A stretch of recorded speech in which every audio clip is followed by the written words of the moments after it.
watched 10 minutes. My wife sat down. We blitzed about 7 episodes. Did you? Yeah. Oh, that's great to hear, though. I feel like it's that kind of show, isn't it? Like you get drawn. You see, this is a good question because I was saying this to Matthew and the guys before that I'm quite old school because I used to love when I was growing up. You had to wait a week. Back in the old days, you had to wait a week. So I'm kind of old school, but with something like this, after the first episode, we were like, just hit that button. And also Netflix, you don't have to touch it. It just starts straight away. I know. Are you a binger or do you? I go in and out. Like I know I enjoy the frustration of like having to process something for a week before you're allowed to have more, but. Yeah.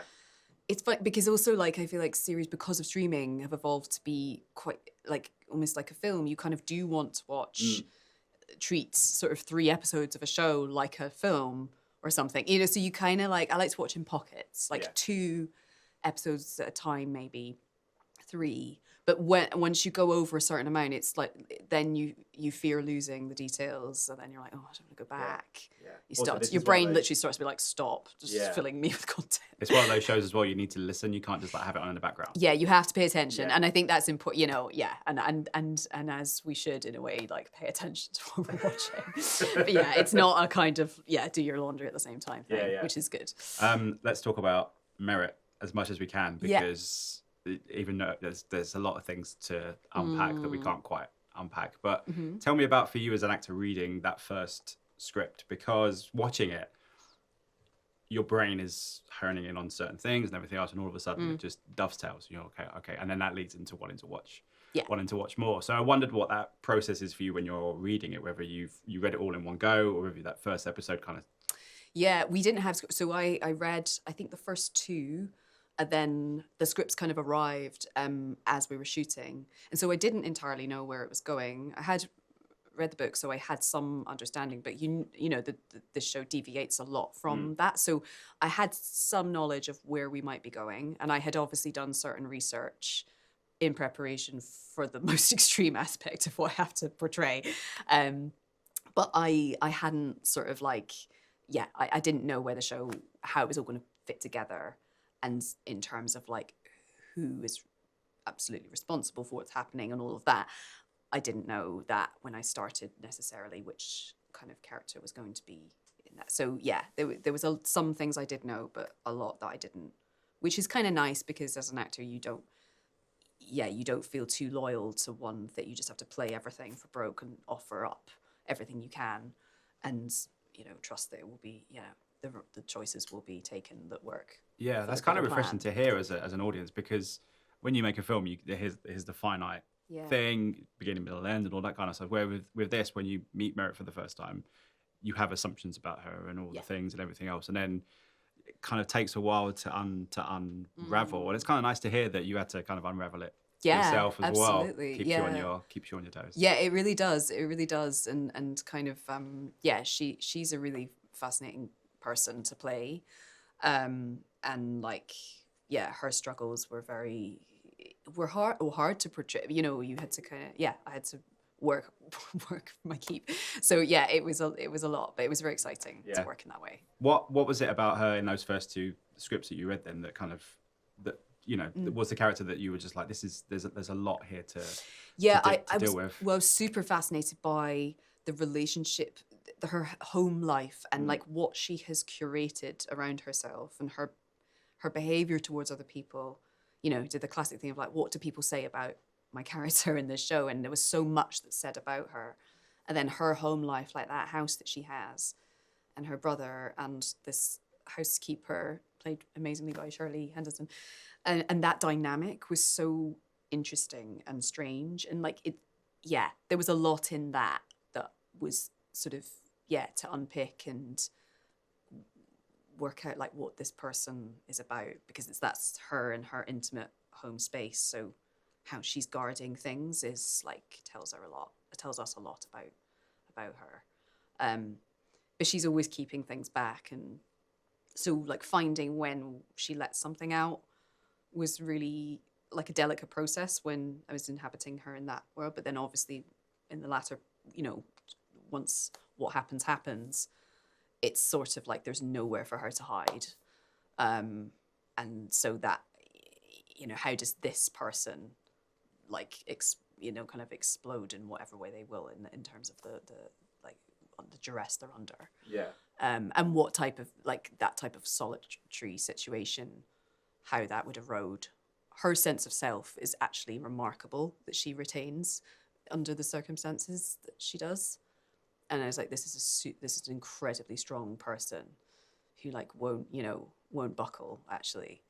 So it's really exciting playing that. Yeah, and also you're dealing with, again, not to be trying to give any spoilers away, but you're dealing with different time frames, shall we say, in terms of what you see at the beginning to what you see in episode 5 and 6. So that, again, must be a challenge as an actor to be like, okay, I'm going into work today in this headspace and at this period rather than this headspace. Yeah, it was. And the stuff that I did kind of in isolation, that we shot all of that in kind of one, sort of several chunks kind of thing. So it was kind of like being in your own film. So we would jump around. But what was really helpful, obviously, is you have this costume and hair and makeup team. So there's lots of things that you can hang on to around that. Like Lizzie Lawson designed different things for different periods of that time. So you kind of are breaking down the person, physically, her skin, where's her skin going to be at this point compared to this point. And it sort of just helps. And you have so much sort of done for you in that way. But it was harder to jump between, towards the latter part of the shoot, we were doing a bit more, a couple of days in the chamber. Then I had to do a random scene that's from, so that was a lot harder because you're kind of falling apart in one environment. And then you're sort of, no, none of that's happened yet in this other one. And so that was harder, but it's a big challenge, and it's fun as well. The first scene that we meet her, she's in, if memory serves, it's the courtroom. She's in court, yeah. Scene itself, such a unique environment to be in. Tell me about your preparation for that, because again, it's another layer of her in that she's in kind of work mode, if you like. She's going for this. I don't think it's a spoiler to say that she's in court and she's going after someone in a way. But tell me about the preparation for that. Yeah, it's really interesting because so the Scottish legal system has its own peculiarities and differences, and so there was a lot to kind of research with that. And I played an advocate before, so I had some understanding of it. And just kind of realizing as well, her background is quite different from a lot of the people she works with, and that element kind of being in there, and what she's meeting what she kind of is up against just in life. And then she's also a perfectionist who wants to win. She has that kind of desire to be, I think, she's a kind of killer in that sense as in her job, she wants to get the person. And she has this sense of justice in her value system that I think her job, she uses that in a way. And I think people kind of maybe pick up on that there's a sort of contradiction there, and she's not everything that she's purporting to be, but she also rubs people up the wrong way, also because she's a woman in an environment that is maybe those behaviours would be treated differently if she weren't.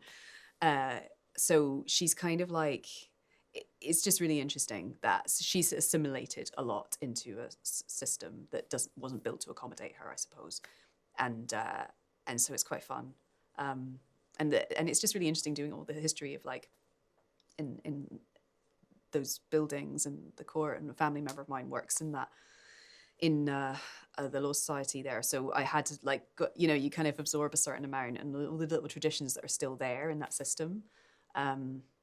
And there's a kind of rigorousness to it.